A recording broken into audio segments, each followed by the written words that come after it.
Doing a tier list for the A to Z Will It Stat Chart series. So this is going to be up to I think 56 or so, and then I'll do 3 of these, and I'm going to give you guys an insight on how I felt playing the champ. I'm not going to spoil whether I said they're going to stat chart or not. Obviously, based on where I put them, you might have an idea. But yeah, I'm going to let you know if there's some good ones that you should definitely look out for. So without further ado, let's get started. Aatrox, Force of Entropy felt strong. If I had to go back, I would probably go full Omnivamp. Because I didn't go Omnivamp, I'll put him in B. If I went Omnivamp, maybe he could be an A, but I'm not sure if he would have enough damage. Ahri, and I had Giant Slayer, and then I had a ton of move speed plus my W plus my charm and my ult makes me like completely untouchable versus AD. Not AD, melees. So I'll put Ahri in A. I would say Akshan. Oh, I have Akali here. Akali, I went 22 shards without getting the shard holder. I didn't even see it a single time, so it must have been a bug. I've never had that before. But I would say because I got first, that I kind of have to put her up there, so I'd put her in B most likely. I'd say Akshan felt pretty strong. I'm not great at marksman, I would say, and I'm not amazing at his E, so for me, I would put him either B or C. Probably C, to be honest. So yeah. Alistar, I mean, he's so strong. I feel like it'd be a disservice to not put him in S, so I would say Alistar is an S. Actually, he's A. Okay, so Alistar is going to be the top of A, because this will matter, this order. So the reason I say he's A and not S is because he doesn't use the AD lethality, crit, or attack speed very well. So I feel like it'd be really hard for me to put him in S, even though he's really strong and he'll be really good. So yeah. For Annie, I would say it's very similar to Ahri, as in you have a lot of CC and you have a lot of move speed. So that's pretty good. However, you do have mana problems, so I'll probably put her in B at the top. Amumu, right? He felt super strong to play, but I think if you play with the idea of maybe getting Phenomenal Evil, he could be S tier, right? Without Phenomenal Evil, he's probably, in my opinion, A. Because he already has a ton of CC, so even if you don't hit, you'll still have a decent game. So that's what I think. Anivia, I can't play Anivia very well, but I thought it was cool that with Accelerating Sorcery, if you Q twice, it gives you 20 ability haste, which is pretty cool. And I think we beat a pretty hard team to beat. So for that reason, I would say that she's probably C, considering I don't know how to play Anivia, and we still got first. Let's see what's next. Aphelios. Aphelios gets so many stats from his passive. Like, instead of leveling abilities, you level stats.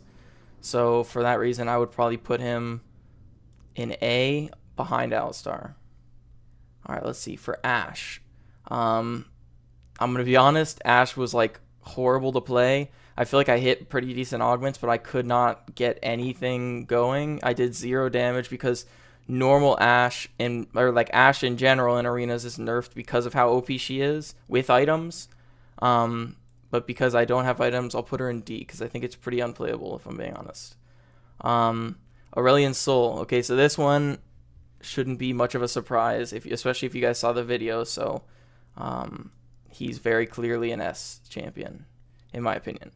Azir is kind of in the same part as Anivia and Akshan, in my opinion. I would say I'm not the greatest Azir, so I didn't hit like the craziest combos or anything, but for the general population, I feel like Azir would probably be above Anivia and Akshan in C. So because he has more range. Obviously Anivia, actually I don't know which one would have an easier time kiting, but definitely above Akshan, and then it's a toss up between Anivia or Azir, which one goes first. Okay, so Bard. Very clearly Bard, S tier. Honestly, I would say he's probably even better than Asol. So that's my thoughts. because Bard has his W is like OP in arenas.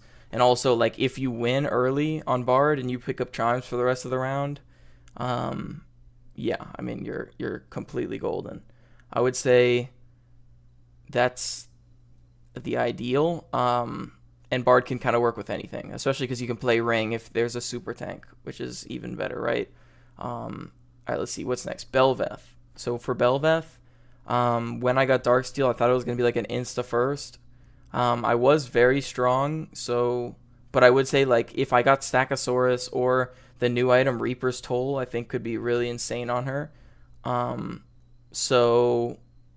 Or even like attack speed stacking and Gambler's Blade or something. So because of the potential, I would say Bel'Veth is probably in B, above Aatrox and behind Annie.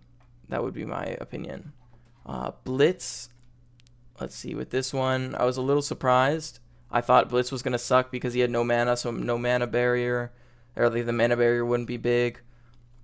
Luckily, if you don't ult, your R passive counts as an ability for Rune Carver. So not only will it proc Rune Carver, but it also give you 40 energized stacks, which if you play it well, like you Q auto E auto, that's 3 lightning strikes. That's going to be an extra Rune Carver, and then your R does a ton of damage anyways. So I would say that Blitz is for me, I think is probably an A, at the bottom of A. Especially because if you miss your hooks, you're kind of doomed. Brand, this might be a surprise to you guys, you know what I'm saying? But I think even though my video was a bit of a Rune Carver showcase, Brand kind of has everything you need. You literally could have like 0 AP and still do a ton of damage. It's just Brand's insane. And so many augments and prismatics work with him, so that's why I think that.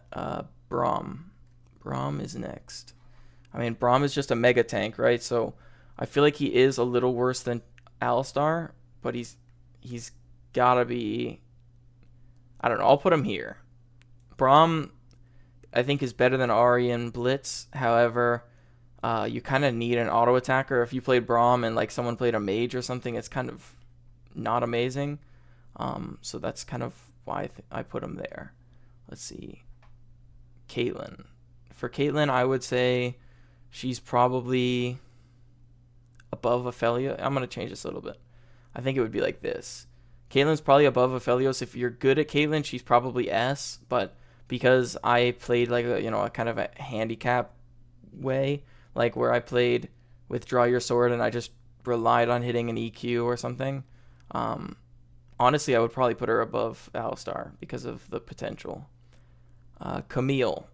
Camille is honestly not amazing. I would say she's like bottom of B. And the reason because you kind of need Divine Sunder. Like I said, I don't really think that champions that specifically need one augment are that fun to play.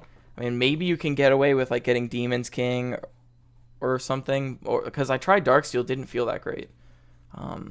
It feels like Divine Sunder is the only way, so that's why I would put her there. Even though the Omnivamp did feel really good with true damage, Cho'Gath ults pretty much, you know what I'm saying? So that's that. Cassio, right? So if you guys saw the Cassio video, you're probably like, oh, it's gotta be S. But truthfully, I feel like in most games I'll have insane mana problems. So in my opinion, wait, how can I put it over there? Okay, in my opinion, she's above Azir and Anivia and Akshan, but I don't think I can put her in B because of the mana problems she'll have. And also, I'll put Annie back here. Yeah. All right, so next is Cho'Gath. Cho'Gath, in my opinion, one of the better tanks because of the R passive where you get a ton of health. You can also get Stackosaurus and just take over a game. You don't really need items. I would recommend getting Dragon's Heart or Demon King. Prioritize those because it's percentage and it scales out of control. As you guys saw, I actually had 2 Cho'Gath games where I both got almost 20,000 health. The first one didn't record, that's why I played the second one. And yeah, I mean, Cho'Gath's just insane, right? So that's my thoughts. Corki. I think if you had the old Corki where his passive was AD and AP and you in Magic Pen, and you'd get your package every round and all that fun stuff, then I would put him probably in A. But because of, I mean, I hit an 80%, I still felt super weak. I'd probably put him behind Ashe in the, this is, let's just say, the unplayable tier. And then don't recommend, decent, strong, OP. I'll put the, sorry, give me a second. I'll put the S-A, I'll put the letter and then what I think the word should be for this. B, C, D. Okay, so that's that. Okay, with Darius, I think Darius also works insane with Demon's King, Crown, and Dragonheart, but he also could work with Duskblade, Divine Sunder. I think he can work with a lot of stuff, so for that reason, I'd probably put him in, because of the strength he has early, I feel like I kind of have to put him maybe in A, behind, probably behind Ahri, because Ahri has a decent early game too. Diana, this was another one that really surprised me. I recommend you guys watch this video if you haven't already. I think the Diana game, the fact that I was able to take out that Mundo, who I'm pretty sure had like 15,000 HP and 2,000 AD, makes me think that, I mean, obviously I had bread and butter, so I'll put it probably behind Bel'Veth, because the potential for Bel'Veth is so high, but I think Diana is pretty good, so I'd say she's decent, yeah. Let's see what's next. Dr. Mundo. Guys, I didn't want to go tank because you can't, I mean, you can get Overlord's Bloodmail, but you can't get Heartsteal, so no heart, you know, steal your heart quest, whatever.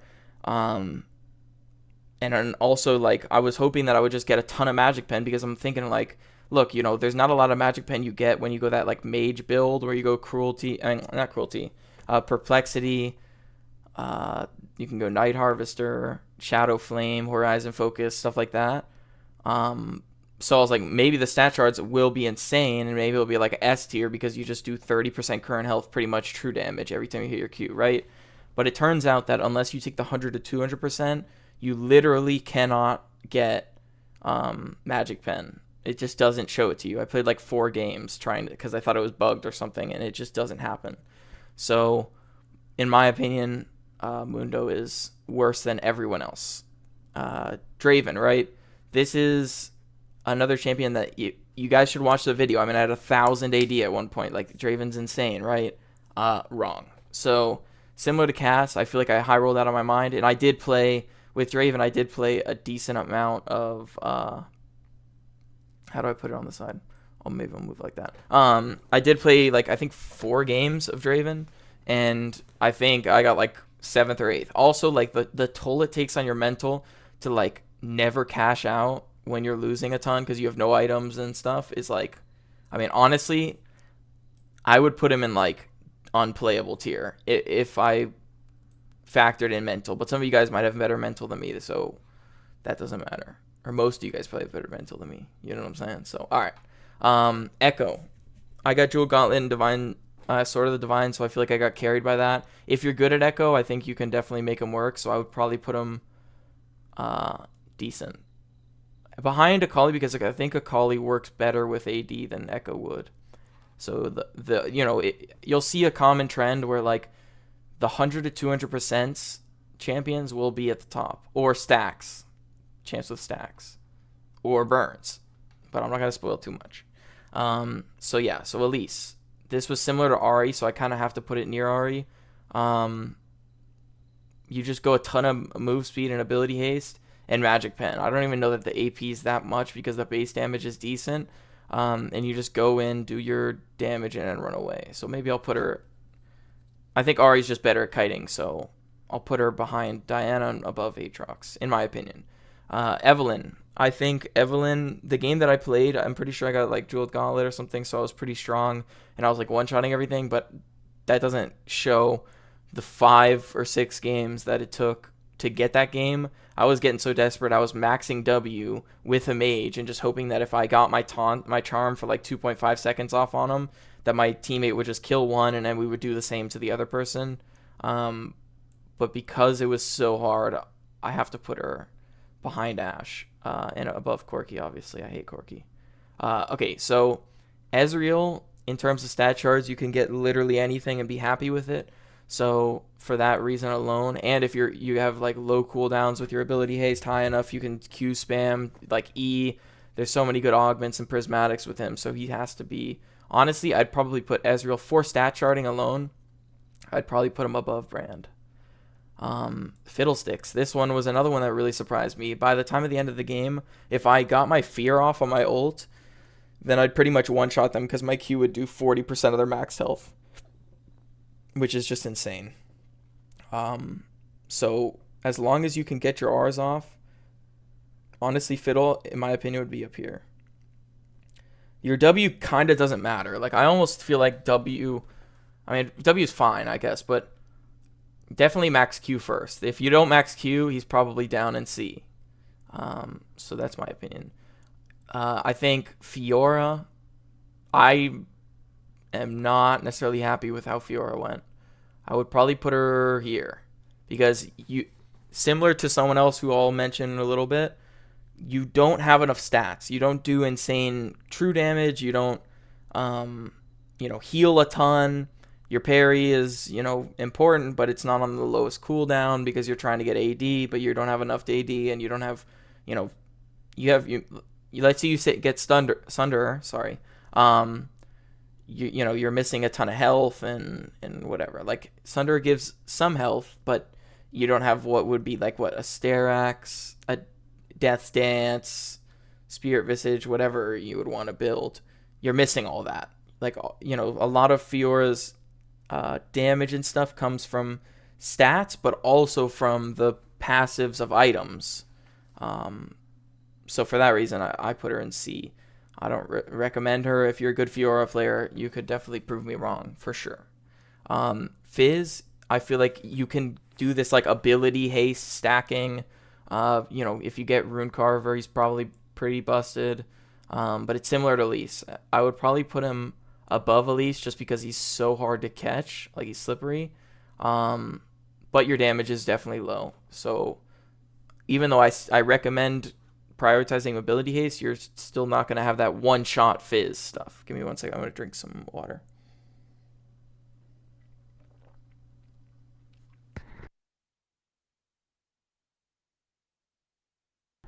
All right. Next up is Galio. Galio really disappointed me, I'm not going to lie.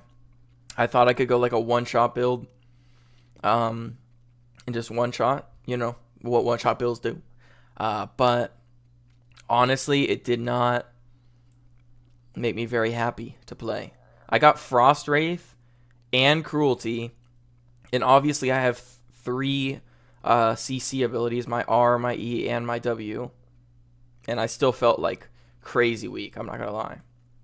So I feel like I kind of have to put him in the don't recommend. He's close to unplayable, but he does have a lot of CC. So if you go a bunch of ability haste, you can probably just CC peel for your teammate. But obviously that's not what we're trying to do with the Willis Dashard series. We're not trying to just be supports. Gangplank.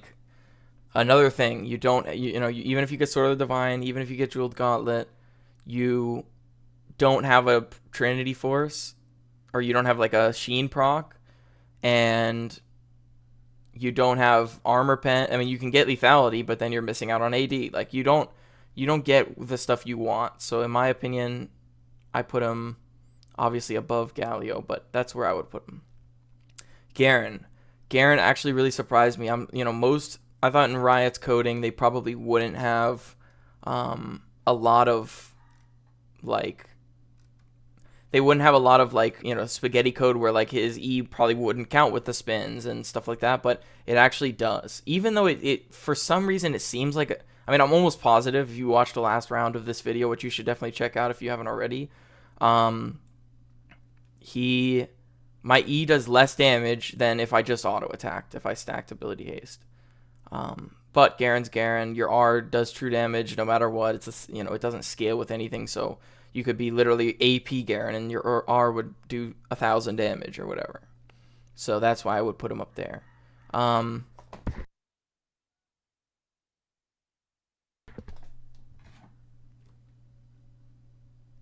I think with Gnar, he's not very strong.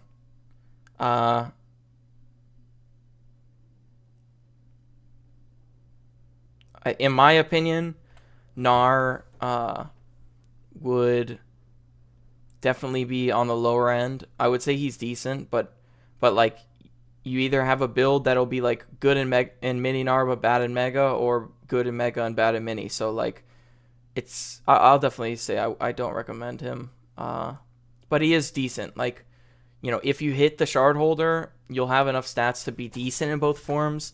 But in my opinion, getting to it is pretty miserable. And, if you verse an assassin or something, you just get one shot before you even get into mega. So that's my thoughts on that guy. Gragas is actually insanely strong. You can work with a lot of them. You don't necessarily need Jeweled Gauntlets or the Divine combo. Obviously, I did hit it. If you hit Ethereal and you just use W and E, you do like half somebody's health. It's insane. You can also work really well with Everfrost. So for that reason, I would put him probably above Amumu, behind Fiddle. It's also good for Gragas if you want to practice like Bomba combos or whatever. Just get Flashy or Flashbang, and just throw a Q down and try to flash and hit him into your Q. That's charged, right? So yeah. Okay, Graves. In my opinion, right? I don't like Graves. The reload mechanic is kind of clunky. I did get to the point where I had like an E every 1 second or whatever, but like E auto, whatever, right? And I did feel somewhat tanky when I had enough ability haste to get my grit stacked like permanently. So I have to put him above Akshan in my opinion, but maybe above Fiora too, because I was decently strong. But that's as high as I feel like I can put him. Okay, so Gwen. I was actually really surprised with Gwen. I thought she was going to be terrible, and it was going to take me a bunch of games, and then she would be an unplayable tier. I got Vengeance and Critical Healing, which obviously is a high roll, but even without Vengeance, I felt pretty strong before. It's just I feel like I could 1v1 somebody with Vengeance, with Critical Healing and Vengeance. I could 1v2 if the Zed that I was on my team died. So for that reason, I feel like I kind of have to put him up here. I'll probably put Annie above Aatrox. Okay, so Hecarim. This is one of those things that like it took me I think 5 games to get Moonflare, because I already knew what would happen if I got Moonflare. When you get Moonflare, it's probably A, maybe even S. But when you don't get Moonflare, I wouldn't even play him. So I'll put him in don't recommend at the top because of the potential he has. Heimer works really well with ability haste. Obviously, AP and Magic Pen are great. Move speed isn't ideal. Like you don't really want to take the 100 to 200%, but if you get gamblers, like as you guys saw, like the potential is like actually limitless, and even I think Phenomenal Evil would probably work really well with him too. So I think he's got to be above Ez. I think Heimer is just pretty strong in general, and he helps you win those early rounds that like you kind of have to win, or you're gonna be on 1 HP and you have to make this crazy clutch. So for Alawi now, I think Alawi is decent. I would say she's better than most of the decent champs. It's similar to Blitz, as in, Blitz has to hit his hook. Alawi, if you hit your E, you can probably make it work. Maybe I'll put it above. I'll probably put it here because lethality scales really well with her. Even AP helps with your tentacle slams. So, you can take 100 to 200%. You'll pretty much take you'll be happy with literally anything except for a Magic Pen. But everything else is fine. So honestly, I'll put them here. Because as long as you're hitting your E's, you should be fine to win early rounds too. Irelia is similar to Fiora. So this is what I was saying when I was talking about Fiora. Irelia she's she's just like, I tried AP build like twice, because I got the W bread and jam, which is your W ability haste, but I just did no damage. And then I went AD and I did no damage. Literally, unless you have Divine Sunder, I think she's unplayable. So, and when you have Divine Sunder, you're actually strong. So I think I'll put her here, even though I would consider her, Hecarim, and Fiora all unplayable without the specific prismatic. I just feel like if they get the prismatic that they want, they're decent. Like, so that's the medium, right? They would be B if you could always get that, and D if you couldn't. But whereas these D champs, I feel like are almost always bad. Ivern, I would say Ivern is pretty exclusive to Renata or Rengar. So if you don't have Renata or Rengar, I would put him in don't recommend, because you don't get enough AP and Magic Pen to make your Daisy insane, and most champs can just kill Daisy. But with Rengar or Renata in mind, I would put him maybe like here. I put him above Aatrox, behind Annie, and that's kind of my thoughts on where he would go. Janna. Okay, so Janna's an interesting one because you don't do much damage. Maybe you could go like a AP damage build, but I went more the support route. I think if you get cruelty on Janna, you can be like an absolute carry. So I have to put her decently high because of that. And your heal and shield power can get pretty high. So honestly, I'll put her above Ivern. If you could get cruelty every game, I'd put him in strong. If you couldn't get Empyrean or cruelty every game, I'd put him in C. So that's why I put him in B. Jarvan actually really surprised me. I beat a team that I really think might have been one of the harder ones I faced in the series, which was like 30,000 HP between two champions. I definitely recommend you guys watch at least the end of the last video if you want to see what I'm talking about. But I feel like I have to put him pretty high because of that. Also, even if you don't hit, then you still have your flag and drag, and you can stack ability haste, and you have your R that, you unless they have flash or a dash, you can literally just keep them in there and let somebody else wail on them. So my recommendation would be play like a mage or a marksman with Jarvan, and then if Jarvan doesn't hit, then he can literally just peel for the rest of the game. So that's why I would put him there. Jax, I think, is really strong. I honestly, if I'm being honest with you guys, I don't think I even had that great of a game. Like, I don't think I had the best possible game on Jax. I'm going to put him above Aphelios. Even though Aphelios is probably stronger most of the time, Jax has so many prismatics and augments that'll make him like a god that I feel like and he does so good with AD and AP. Actually, I'll put him probably higher. Because you can take the 100-200% almost every time, and almost every time be happy. So that's where I would put him up there. I think Runecarver is actually not even that good on him. If you got Divine Sunder, Darksteel Talons, stuff like that, you can. I mean, Demon's King is insane. Dragon's Heart insane. So yeah, that's why I would think that. Jace, I got super lucky, right? Like I'm not gonna beat around the bush. I think Jace, I just really high rolled.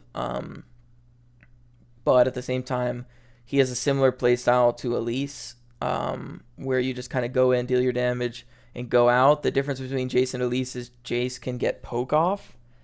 So you'd think like, oh, maybe he'll put him in front of Elise. It's just when somebody's on you, Elise has an easier way of getting away, because it's not like you're always gonna have phase rush from Jace or something. So I would put him probably in between Janna and Ivern. If you hit, you could be A. If you don't hit, you're probably in C. So that's why I'm doing these like middle of the road picks. Jhin, I don't like Jhin, right? It's similar to Graves, where I don't like him, but different from Graves. You have more damage, more less survivability, but more move speed, which I guess some people could argue is more survivability. And yeah, for that reason, I feel like I kind of have to put Jhin in B. You could definitely have like a crazy game. I could definitely see someone having a crazy game with Jhin. I just realized we didn't do Briar. Briar is in unplayable tier. Briar is, you just don't have enough stats at all. It's like Fiora Irelia, and GP, but Briar's like the worst of all of them. You don't heal for much. You don't deal much damage. You know, it's kind of meh.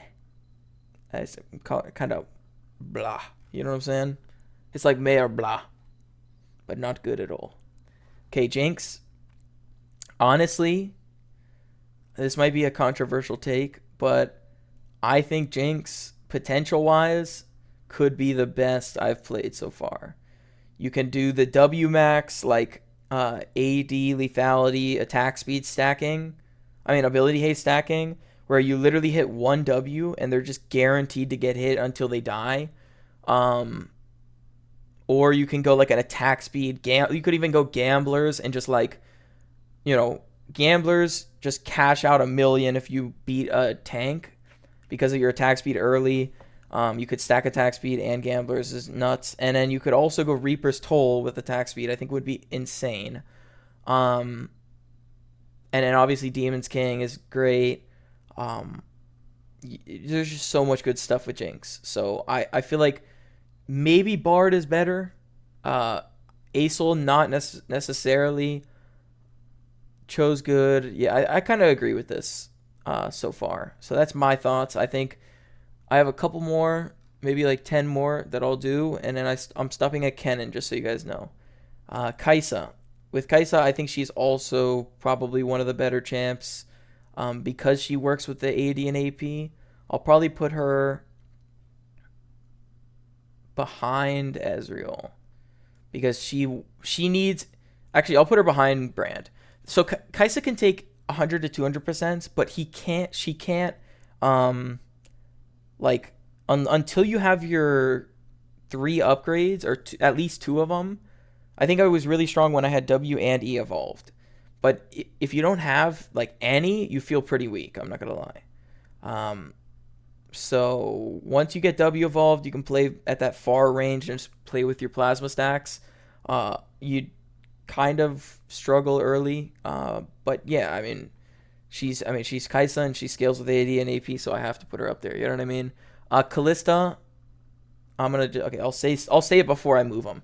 I think Kalista is on the lower end of champions. You know, pause the video and put in the comment section why you think that is, and then I'll explain.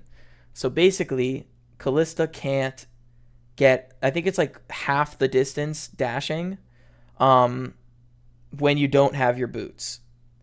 So Kalista without boots means that I'm having a much harder time kiting abilities and like dodging skill shots and kiting melee champs. So for that reason, I would say probably shouldn't play it. I did get Blade Waltz, which is a really cool combo. Like you just Blade Waltz and then you auto and Q and run in there on top of somebody, Blade Waltz and then E and they're just dead, right? But without coordination, which obviously I played alone with this, I would probably put her here. If you had coordination, she's probably decent. But I can't put her any higher than decent because she has no boots, so her dash is like half the size. Karma, you could take 100 to 200% on her because everything but AD lethality and crit is fine. Because so like, you're pretty much hitting 2 out of 3, and you're almost, probability wise, you're always gonna get at least one of the 2 that you want. So like it might as well, because you'll work with most of them. I would say she's probably in OP tier, behind everyone else, because I would imagine she doesn't get enough AP for it to be insane. I would recommend strongly to ability haste stack, and then if you get lightning rod like I did in the video, or something along those lines, you can also go Night Harvester, Everfrost, like a bunch of different stuff. Just as long as you get Empyrean's Promise, heal and shield power, even tank items would be fine on Karma. You just don't want AD from your shards, and as long as you're stacking ability haste, you'll have perma mantra W's and you'll be insane. So that's my thoughts on her. I don't know why I keep saying that. Karthus, I think, is good if you play the ring. So you just like keep them at bay with your Qs, and then when the ring closes, you like suicide, maybe take a ton of damage to the storm or something, and then go in the middle of it, like when it's small enough that they're stuck in the circle, and then you just drop everything. You can, like, here's what I think you could do, like, that would make him decent, right?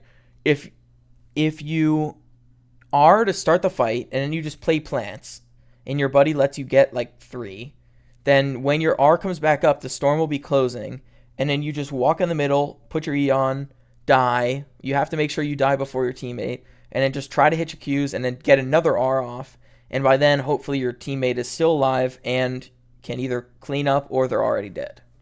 If all that happens, he's probably strong, because that's not all going to happen. We'll put him here. I think he's probably worse than Jhin. I think Jin's better than Ivern. Yeah, this is probably good. All right, I got 5 more. Kassadin. Okay, Kassadin, similar to Cassiopeia, Anivia, you don't have much mana. You can get your mana back from your W, right? But you don't have enough mana to scale your ult damage very hard. You don't have the most AP in the world. You're not going to one-shot anybody, and you can only R, like 4 times before you're almost out of mana, unless you have a mana item. But you're not always going to get a mana item. I think Detonation Orb is pretty strong on him. So I'll put him... How strong I felt, I would put him in A. But how strong you'll feel on an average basis, I'd probably put him next to Annie. Because Annie also has mana problems. Kassadin's a little stronger, but Annie has more utility, right? So that's why I think Annie is a little better. Katarina. I think Katarina's insane. I think her R scaling is insane. You know, if you get a decent amount of attack speed and your AD ratio on your R goes insane. I think my tooltip on R was like saying it was 14,000 or something, like something insane. So, and also it's one of the better Gamblers users, which, you know, if you're doing the Will of Stashard series, you probably like to go Gamblers, right? So, she works with AD and AP fine. You pretty much want anything. I'd put her above Kai'Sa. She might even be better than... This is probably where she would be. Yeah. This is probably where I would put Katarina. I think she's probably a little worse than Heimer, as in her early game's not nearly as good. But the scaling potential on Kat is insane. Okay. Kayle. So I said that Jinx was the best. You know what I'm saying? But Kayle is... I didn't even know that Kayle's E... and I'm pretty sure, and her Q scales with AD and AP. So you're even happier when you see a 180%, 190% than Jinx, because Jinx can't really take it. She just works well with the AD stuff. Kayle works with everything. She also has an insane ult that if you get a couple ults off in a fight, if you lose it, you did something wrong, bro. I'm not gonna lie. Like something went bad. You know what I'm saying? So if you have a melee champ, they go in, you R them, you grab all the plants, you get 3, and then 1 from another one or something. You have R again, you R again, you just play off cooldowns, you have a ton of range. By the time you get level 16, you've already hit your shard holder, you're insanely strong. You can pretty much 1v2 most teams. You know, if you can do whatever you want. You can take most prismatics, most augments. Kayle's got to be one of the better champs. Which I thought she was going to struggle too much early, but it didn't feel like the case when I played it. So yeah, that's where I would put Kayle. Kayn. Guys, if you remember Arena 1.0, like when it first came out, Kayn and Syndra were the top two. The top two the whole time. Since then, Red Kayn has been nerfed so many times in arenas, or at least he feels so not bad. Like, my Q with 250 AD or something, which is a decent amount for pre-shard holder, was doing 4% max health. Obviously, it's 2 spins, right? But 8% max health for a Q is 0 damage, because most champs can literally hit 1 plant and get it back. And your R heals you for 100, and it does 250 damage. It's so bad.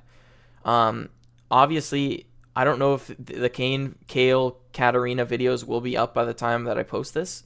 So if I spoiled it, I'm sorry. And I think Katarina, Kayle, Kayn, and Kennen are all worth a watch. because I didn't put, even though Kayn, in my opinion, red Kayn is unplayable and blue Kayn is probably don't recommend. I would say, I mean, the Kayn game I did get was insane. So this doesn't mean that the videos, but none of this means that the videos are bad, because obviously all of these have potential when you hit, right? And I play until I hit. Like I don't just post 8th places. I try. I mean, I don't think I have yet, so, and I don't think I will. Kennen, last champ for this list is, I think Kennen's pretty good. I think I got pretty good stuff, but there's also this, like, you know, the idea of like a W max attack speed heavy, like, you know, hamster that just attacks a million times a second, and then you just like perma stun them. I think that could be a thing. Obviously I went for the win, so I went for Q max into W. I did get Moonflare, which was a pretty cool combo.